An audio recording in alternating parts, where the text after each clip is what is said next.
कहानी की शुरुआत में हम जैक नाम के एक आदमी को देखते हैं जो अभी अभी सोकर उठा है। वो उठते ही अपना रेडियो ऑन करता है, लेकिन उसमें कुछ नहीं आ रहा होता। जैक को लगता है कि शायद रेडियो खराब हो चुका है। आगे वो अपने कुछ दोस्तों को फोन करने की कोशिश करता है, लेकिन उसका फोन भी नहीं चल रहा था। जिसके बाद वो तैयार होकर अपने ऑफिस के लिए निकल जाता है। रास्ते में वो अपनी कार में पेट्रोल डलवाने के लिए एक पेट्रोल पंप पर रुकता है, लेकिन दुकान के अंदर जाकर वो देखता है कि कैश काउंटर पर कोई नहीं था। वो किसी को इधर उधर ढूंढने लगता है, पर तभी उसे किचन में से धुआं आता हुआ दिखाई देता है। जैक अंदर जाता है तो वो देखता है कि वहाँ पर कोई पानी उबालने के लिए रखकर पता नहीं कहाँ चला गया है। वहीं पास में ही एक टॉयलेट का दरवाजा अंदर से बंद था, तो जैक को लगता है कि अंदर कोई तो जरूर होगा, लेकिन जब वो उसके अंदर देखता है तो वो भी खाली होता है। फिर जैक उस जगह से थोड़ा आगे जाता है और देखता है कि पिछली वाली सड़क ही नहीं बल्कि इस सड़क पर भी कोई नहीं है। अब जैक को थोड़ा अजीब लगने लगता है, लेकिन फिर वो सोचता है कि चलो ऑफिस जाकर देखते हैं, वहाँ पर कोई ना कोई तो मुझे मिल ही जाएगा। फिर थोड़ा आगे जाने पर उसे एक घर में कुछ मूवमेंट होती हुई दिखती, तो जैक तुरंत अपनी कार रोककर उस घर में चला जाता है। वो दरवाजा खटखटाता है, पर कोई भी दरवाजा नहीं खोलता।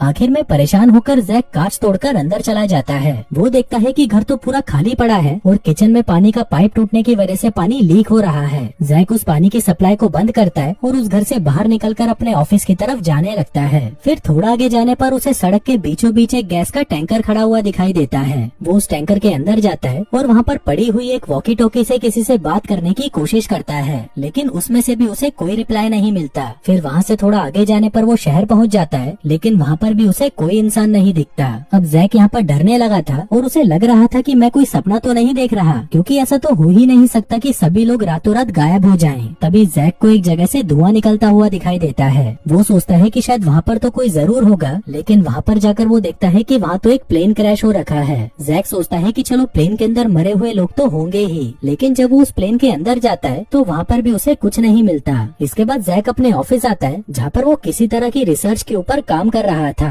वहाँ आकर वो देखता है कि उसकी सभी मशीनें तो सही चल रही थी। जैक वहाँ पर किसी को कॉल करने की कोशिश करता है, लेकिन दूसरी तरफ से कोई भी उसका कॉल नहीं उठाता। तभी जैक के मॉनिटर पर एक मैसेज आता है, जिसमें लिखा था कि ऑपरेशन फ्लैशलाइट पूरा हो चुका है। जैक जल्दी से उठता है और पूरे ऑफिस में अपने साथियों को ढूंढने लगता है, लेकिन पूरे ऑफिस में उसके अलावा कोई नहीं होता। तभी वो कंट्रोल रूम में जाता है और देखता है कि उसका बॉस तो वहीं पर बैठा है। अब जैक जैसे ही उसके कंधे पर हाथ रखता है, वो देखता है कि उसका बॉस तो मर चुका है। अब ये देखकर जैक डर जाता है और भागकर वहाँ से बाहर आ जाता है। वो जल्दी से उस ऑफिस से निकलने की कोशिश करता है, पर तभी वो देखता है कि ऑफिस के सारे दरवाजे अपने आप लॉक हो चुके हैं। तभी जैक अपने कैबिन में आता है और रिकॉर्डर उठाकर कहता है कि आज जुलाई 5 है और हमारा ऑपरेशन फ्लैशलाइट फेल हो चुका है, जिसकी वजह से दुनिया के सभी लोग गायब हो चुके हैं। सिर्फ मैं ही हूँ जो यहाँ पर अकेला बचा हूँ। जिसके बाद वो उस रिकॉर्डिंग को टेबल पर रखता है और वहाँ पर एक बॉम्ब ब्लास्ट करके उस ऑफिस का दरवाजा तोड़ देता है। इसके बाद वो एक रेडियो स्टेशन में जाता है और कुछ ब्रॉडकास्ट करने लगता है। वो अपना नाम और अपना पता बताता है और कहता है कि अगर कोई भी जिंदा हो तो मुझे आकर मेरे एड्रेस पर मिलना। इसके बाद वो पूरे शहर की दीवारों पर अपना नंबर और एड्रेस लिख देता है। जिसके बाद वो एक पुलिस कार को लेकर गली गली अनाउंसमेंट करता है कि अगर कोई भी जिंदा है तो प्लीज आकर मुझे कांटेक्ट करे। और इसी तरह ये सब करते हुए कई दिन बीत जाते हैं, लेकिन एक भी इंसान जैक को कांटेक्ट नहीं करता।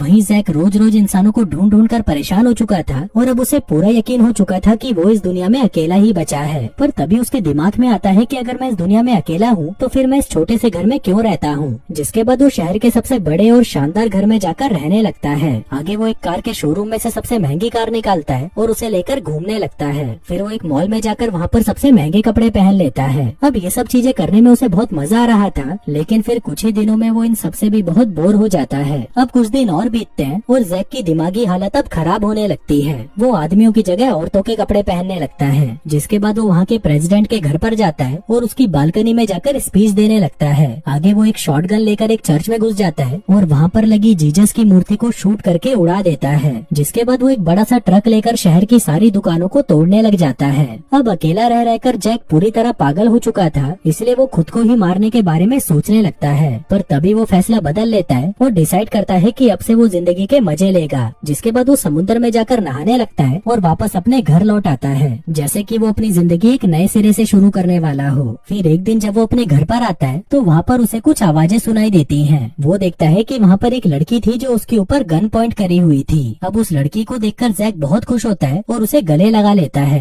क्योंकि इतने दिनों बाद उसने कोई इंसान देखा था। वहीं वो लड़की भी जैक को देखकर बहुत खुश होती है। आगे वो लड़की उसे अपना नाम जैनी बताती है। वो कहती है कि एक सुबह जब मैं सोकर उठी तो सभी लोग गायब हो चुके थे, मैं अकेली ही पूरे शहर में घूम रही थी, पर तभी मैंने दीवारों पर आपका एड्रेस देखा तो मैं यहाँ पर आ गई। अब बातें करते करते जेनी सो जाती है और वहीं जैक भी पास में ही बैठा उसे देखता रहता है, जिसके थोड़ी देर बाद वो भी सो जाता है। अगली सुबह वो दोनों शहर की तरफ जाते हैं क्योंकि उनको लग रहा था कि अगर हम दोनों जिंदा हैं तो कोई और भी जिंदा हो सकता है, लेकिन काफी ढूंढने के बाद भी उन्हें वहाँ पर कोई इंसान नहीं दिखता।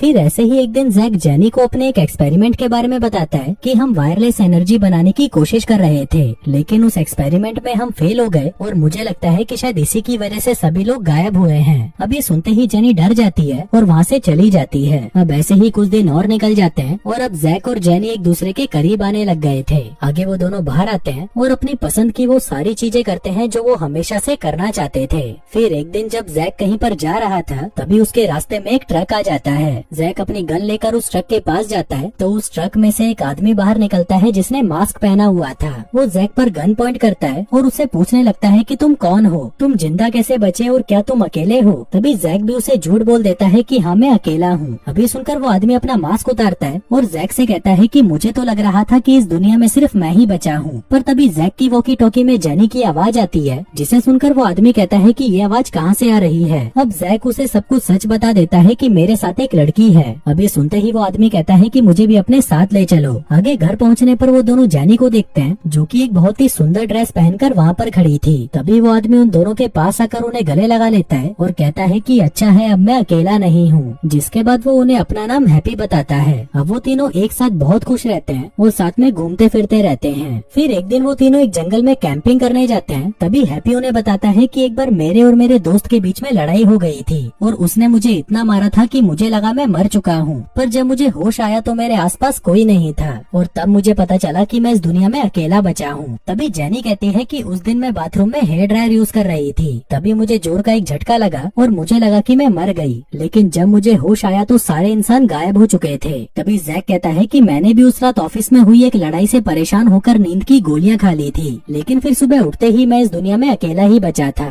फिर उसी रात जब ये सभी सो रहे थे तभी जेनी को बाहर किसी के गाने की आवाज आती है। फिर जेनी जब बाहर जाती है तो वो हैप्पी को वहाँ पर देखती है जो एक कब्र पर खड़ा होकर गाना गा रहा था। जेनी को लगता है कि इसको डिस्टर्ब करना सही नहीं है, इसलिए वो वापस आकर सो जाती है। अगली सुबह जैक अपने किए हुए एक्सपेरिमेंट की जांच कर रहा था, जिस दौरान वो हैप्पी और जेनी को साथ में जॉगिंग करते हुए देखता है। जेनी उससे पूछती है कि तुम्हारा फ्रेंड तुम्हें मारना क्यों चाहता था। हैप्पी कहता है क्योंकि मैं उसकी पत्नी के साथ सो रहा था और फिर मैंने उसे मार डाला। अब ये सुनते ही जेनी घबरा जाती है और वहाँ से चली जाती है। फिर घर आते ही जैक जेनी से पूछता है कि क्या हुआ, तुम रो क्यों रही हो, जिस पर जेनी कहती है कि कुछ भी नहीं। फिर जैक हैप्पी से पूछता है कि जेनी को क्या हुआ। हैप्पी कहता है कि पता नहीं, मैंने तो उसे कुछ नहीं बोला। अब जैक और हैप्पी के बीच में लड़ाई हो जाती है और जैक अपनी कार लेकर वहाँ से चला जाता है। तभी हैप्पी को भी गुस्सा आ जाता है और वो भी एक गाड़ी लेकर जैक के पीछे पड़ जाता है। वहीं इन दोनों को गुस्से में देखकर जेनी भी अपनी कार लेकर इनके पीछे जाने लगती है। तभी जैक हैप्पी की गाड़ी से टकराता है और एक गड्ढे में जाकर गिरता है, लेकिन इसमें किसी को भी चोट नहीं लगती। इसके बाद ये दोनों फिर से लड़ने लग जाते हैं, पर तभी जेनी उन दोनों पर गन पॉइंट कर देती है और कहती है कि आपस में लड़ना बंद करो। अब वो दोनों ही उसकी बात मान जाते हैं और जेनी के साथ वापस घर जाने लगते हैं। तभी रास्ते में जैक उनसे कहता है कि जिस घटना के बाद सभी लोग गायब हुए थे वो वापस होने वाली है और इसमें अब हम तीनों भी गायब हो सकते हैं। अब ये सुनते ही वो दोनों डर जाते हैं। इसके बाद वो तीनों जैक के ऑफिस जाते हैं, जहाँ पर जैक देखता है कि कल सुबह 6 बजे वो घटना वापस होगी। अब इन तीनों को कैसे भी करके इसे रोकना था, पर तभी एक लाल रंग की रोशनी आती है और इन तीनों को अजीब अजीब चीजें दिखाई देने लगती हैं। हैप्पी को लगता है कि दुनिया उल्टी हो गई है और वो उल्टा चलने लगता है, लेकिन फिर कुछ ही मिनटों में सब कुछ नॉर्मल हो जाता है। तभी हैप्पी और जेनी एक दूसरे को गले लगा लेते हैं, जो देखकर जैक को जलन होने लगती है। आगे जैक अपना रिकॉर्डर ऑन करता है और उसमें कहता है कि आज जो कुछ भी हुआ वो सिर्फ इस घटना का छोटा सा हिस्सा था, असली घटना तो कल होने वाली है और उसका मेन रीजन है मेरे ऑफिस से निकलता हुआ रेडिएशन। अगर हम मेरे ऑफिस को ही खत्म कर दे तो सब कुछ वापस नॉर्मल हो जाएगा। इसके बाद वो तीनों एक गोडाउन में जाते हैं, जहाँ पर ट्रक भरकर बारूद पड़ा हुआ था और इतना बारूद काफी था जैक के ऑफिस को बर्बाद करने के लिए। आगे हैप्पी उस ट्रक को लोड करके ऑफिस की तरफ निकल पड़ता है और वहीं जैक और जेनी भी उसके आगे चल रहे थे।